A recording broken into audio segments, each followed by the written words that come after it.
Hi, welcome back to my channel. எல்லோருக்கும் இனிய புத்தாண்டு நல்வாழ்த்துக்கள். இந்த வாழ்த்துக்களோட இந்த ஸ்வீட்டோட நம்ம இந்த வீடியோவை ஸ்டார்ட் பண்ணலாம். நான் இப்போ பண்ணியிருக்கிறது கல்யாண வீடுகளில் செய்கிற மாதிரி ரவை கேசரி தான் பண்ணியிருக்கேன். இந்த மாதிரி தளர்த்தியான ஸ்பூனில் பாருங்கள், இப்படி ஒட்டாத கேசரி எப்படி பண்ணலான்னு பார்க்கலாம்.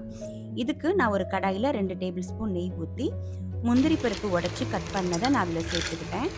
இதில் தேவையான அளவு உங்களுக்கு உலர்ந்த திராட்சை சேர்த்துக்கலாம். வெள்ளை இருந்தால் வெள்ளை சேர்த்துக்கோங்க. நான் கருப்பு தான் இருந்தது, சீட்லெஸ் தான் சேர்த்துருக்கேன். இது ஓரளவு உப்பி வந்ததுக்கப்புறம் இதை தனியாக எடுத்து வச்சுக்கலாம்.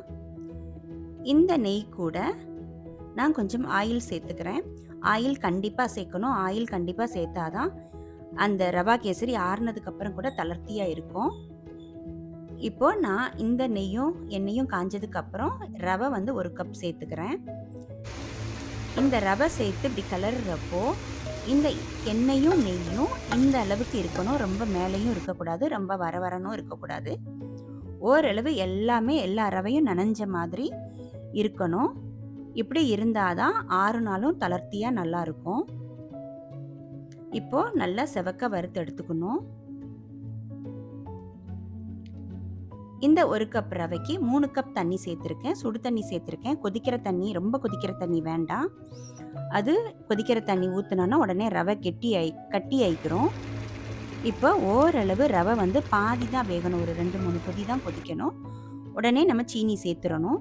ரொம்ப ரவை வெந்துட்டாலும் பிசு பிசுப்பாக ஆகிடும். அந்த ரவையோட பக்குவம் கரெக்டாக இருக்கணும்னா அரை பதம் தான் வேகணும் ரவை. இதில் நான் 1.5 பங்கு சீனி சேர்த்துக்கிறேன். 1 கப் ரவைக்கு 3 கப் தண்ணி, 1.5 கப் சீனி சேர்த்துருக்கேன். இனிப்பு இன்னும் நிறைய வேணும்னா 2 கப் வரைக்கும் சேர்த்துக்கலாம். கம்மியாக வேணும்னா 1 கப் போதும். இதில் ஒரு பிஞ்ச் உப்பு சேர்த்துக்கிறேன். உப்பு சேர்க்குறப்ப அந்த இனிப்பு தூக்கி கொடுக்கும். சீனி போட்டோன்னா கொஞ்சம் தளர்த்தி ஆகும். இந்த கேசரியை பீஸ் போட்டு கட் பண்ண முடியாது. உங்களுக்கு அந்த மாதிரி கட் பண்ணணும் அப்படின்னு நினச்சிங்கன்னா 2 கப் தண்ணி போதும். தளர்த்தியாக வேணும்னா 3 கப் தண்ணி சேர்த்துக்கலாம்.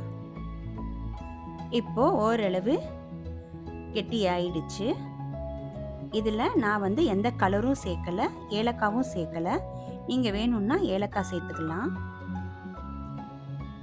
இதுக்கு கலர் கொடுக்கவும் பார்க்க அழகாக இருக்கிறதுக்கும் நான் சேர்த்துருக்கிறது டூட்டி ஃப்ரூட்டி தான் சேர்த்துருக்கேன். இது ஒரு 1/4 கப் சேர்த்துக்கிறேன். உங்களுக்கு எவ்வளோ வேணுமோ அவ்வளோ சேர்த்துக்கலாம். இது கூட ஏற்கனவே ஃப்ரை பண்ணி வச்சுருந்த முந்திரி பருப்பும் காஞ்ச திராட்சையும் சேர்த்துக்கலாம். இந்த மாதிரி தளர்த்தியாக தான் இருக்கும். கொஞ்சம் நேரத்தில் இன்னும் கொஞ்சம் கெட்டி ஆயிக்கிறோம்.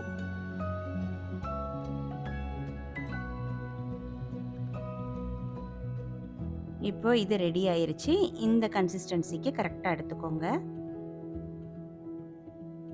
மேலே கொஞ்சம் நெய் வாசனைக்காக கொஞ்சம் நெய் சேர்த்துக்கிறேன்.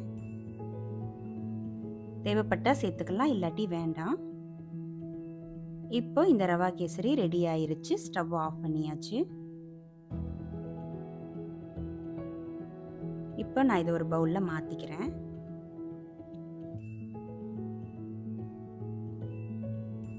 ஈஸியாக செய்யக்கூடிய இனிப்பு வகைகளில் இந்த ரவா கேசரியும் ஒன்று. இதை நீங்கள் கண்டிப்பாக ட்ரை பண்ணுங்கள். எப்படி இருக்குன்னு கமெண்ட் பண்ணுங்கள், ஷேர் பண்ணுங்கள், லைக் பண்ணுங்கள். தேங்க்யூ.